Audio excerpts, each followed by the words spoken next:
Praise the lord. హల్లెలూయా. ప్రభునందు ప్రియమైన సహోదరి సోదరులారా, ఈ ఉదయకాల సమయంలో జీసీఎం టెంపుల్స్ వారు మీ అందరికీ శుభవందనాలు తెలియజేస్తా ఉన్నాను.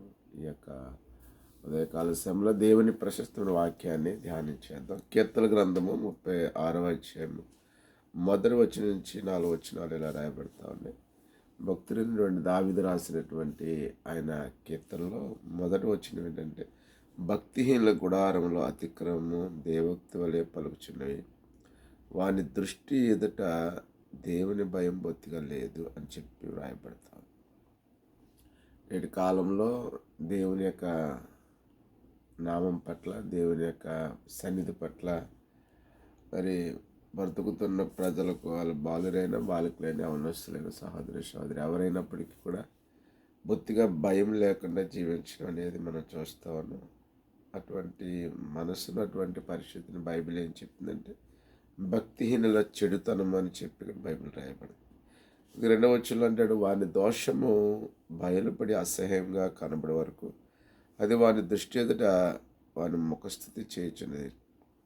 అది ఏదో ఒక రోజు వారి జీవితంలో తప్పు అని తెలుసుకునే పరిస్థితి వరకు కూడా వాళ్ళు ఆ విధంగానే దేవునికి దూరం అయిపోయిన అనుభవాన్ని మనం చూస్తూ ఉంటాం.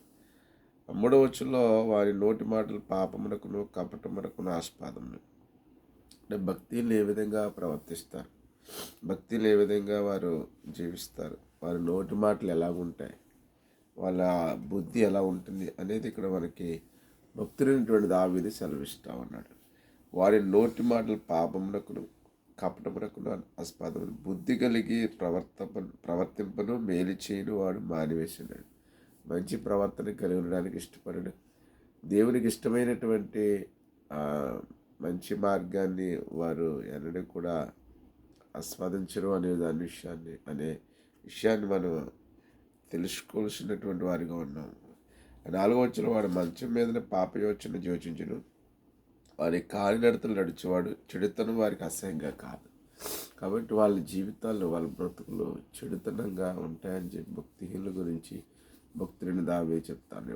ఈ యొక్క సమయంలో వీటి మాటలను బట్టి మనం హెచ్చరించింది, ఇలాంటి అనుభవాలు ఇలాంటివి మనలో ఉన్నట్లయితే వాటిని తొలగించుకుని, ప్రభువా నన్ను మరి మన్నించి క్షమించి మంచి హృదయం కలిగి నీకు మరి ఇష్టలుగా జీవించే భాగ్యాన్ని మాకు దయచేయమని మన అందరం కూడా ఒక తీర్మానంతో దేవుని ఆశీర్వాదాలు పొందుకును. అటు కృప దేవుడు మీకు దయచేయను గాక.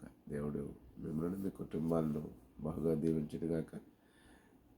ఈ యొక్క జీసీఎం టెంపుల్ ద్వారా మీకు ఈ యొక్క సత్య సువార్తను అలాగే ప్రార్థనను వాళ్ళు జీసీఎం టెంపుల్స్ వాట్సాప్ ద్వారా, జీసీఎం టెంపుల్స్ యూట్యూబ్ ద్వారా, జీసీఎం టెంపుల్స్ ఫేస్బుక్ ద్వారా మీకు దేవుని యొక్క సువార్తను, దేవుని యొక్క ఆధ్యాత్మిక కార్యక్రమం ప్రసారం చేయొచ్చునుగా. మీరు వీక్షించి మీరు మీతో పాటు ఉన్న బంధువులు, స్నేహితులు, మరి ఫ్రెండ్స్కి షేర్ చేసి సబ్స్క్రైబ్ చేసి ఛానల్ ద్వారా దేవుని యొక్క సువార్తను, దేవుని యొక్క ఘనమైన మేలులను అనేకులు నశించిపోతే ఆత్మలు అనిపించడానికి సహకరించవలసిందిగా ప్రభుబడి మనం చేస్తున్నాం. దేవుడు మిమ్మల్ని మీ కుటుంబాలు ఒకసారి దీవించి ఆశీర్వదించి బలపరచును గాక. ఆమేన్. Praise the lord.